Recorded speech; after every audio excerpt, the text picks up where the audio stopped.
Listen to the river, does it make you wonder how anything could ever stand still? First lightning and then thunder, the kiss and the rain, love, feel the thrill. I only want you, I only want you, I want what we had. I only want you. Hey everybody, welcome back to Morning Coffee with Rick Alexander. Sorry we've had a little bit of a break on social media. I was very, very busy in the last week, but I will unpack that whole experience, fundraiser, run, charity, pain, community, everything. I will unpack it all at some point this week or next week and do an episode on that. And I can't wait to talk about that experience. We've been a little lacking on social media, but if you guys are enjoying these episodes, you can let us know and you can share it and you can tag us at Lionheart Radio, and I am at Rick Alexander _. All right, today I wanted to start with a premise and a question, and the premise is not rocket science. It's something that everybody knows, but that a lot of times we don't stop to think about. So you and I exist in a finite world, and that world exists in space and time, and that means that time is finite. There's only so much of it. We can never produce more of it, and oftentimes we like to think that if we ignore that fact, that somehow that is going to extend our timeline, that we can put off the fact that time is going to end for us. It's like that quote that eventually there will be no more time left to do all of the things that you'd wanted to do. And I have many experiences with that in my own life, and so it's something that I've spent a good amount of time thinking about, and it's something that you should probably reflect on as well.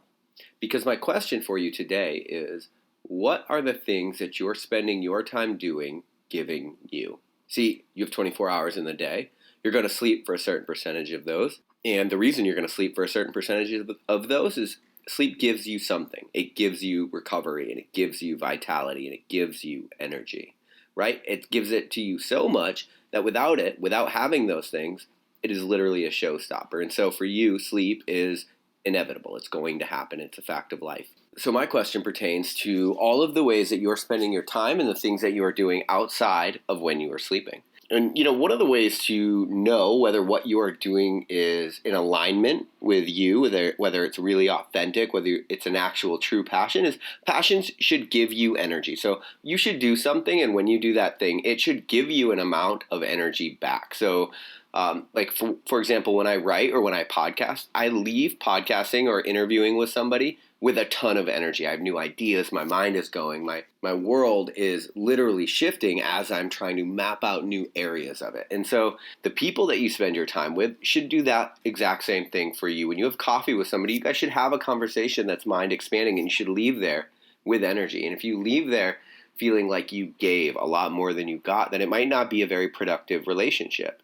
Now, I'm not telling you to cut people off in your life, but I am telling you that you only have a certain amount of time and energy, and so you should use your time creating more energy. Another way to think about that is when we work out. A lot of times we have these notions that when we work out, we should get really sore, we should be really wrecked from a workout, which I understand, because right now I can barely walk because I'm so wrecked from my last week of working out. But in general, when we look at a good, healthy, productive workout schedule, the idea isn't to be constantly broken down. Now, you have to break down in order to gain something, but a lot of times I go into my workouts with the intention of creating more energy for me for the rest of the day. And I'll strategically place workouts between writing, between creating, or between anything, because I know there are certain activities like a certain run where I'm actually going to create a certain amount of energy for myself. And there's a law of diminishing returns when it comes to working out. And so if you're constantly working out to wreck yourself, then there's a good chance it's hurting the rest of your life. So it's probably hurting your work life. It's probably hurting your relationship life.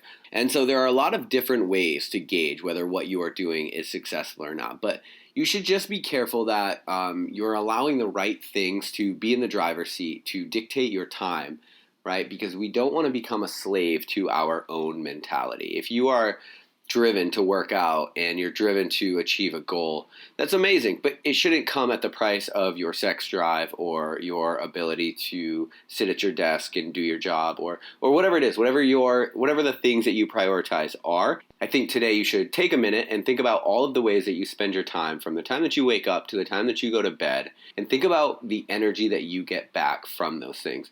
The people that you interact with, the things that you do, the way that you work out, all of it has a cost, but it doesn't have to. If you are living in alignment with what you truly want for yourself, I do believe that the things that you are going to do are going to yield a certain amount of energy. And when you set your life up in a way that it's constantly yielding energy, it's actually a much different life than you might imagine. Most of us run around and we feel like we're always on catch-up mode. We're always trying to get caught up. When somebody asks us how we're doing, really busy has become a badge of honor. And, to a certain degree, I'm really busy too. I understand there are certain things that absolutely have to get done. But sometimes you just have to stop and build out time to do activities that are going to give you energy. We have a bank account with time and with energy. And if we continue to take out more than we put in, we're going to run into serious problems. And those problems are going to manifest not just emotionally, but they'll manifest physically as well. And that happens through nervous system shutdown, through fatigue, adrenal fatigue, through the downregulation of hormones and deproduction of hormones. And there's so many different ways that a life spent pushing too hard will manifest. So maybe today, just take a minute, like I said, think about from start to finish how you're spending your time, how you're spending your day, and what those things are actually giving to you. What is the energy that you're getting back from the things that you are doing? And I'll talk to you guys tomorrow on Morning Coffee.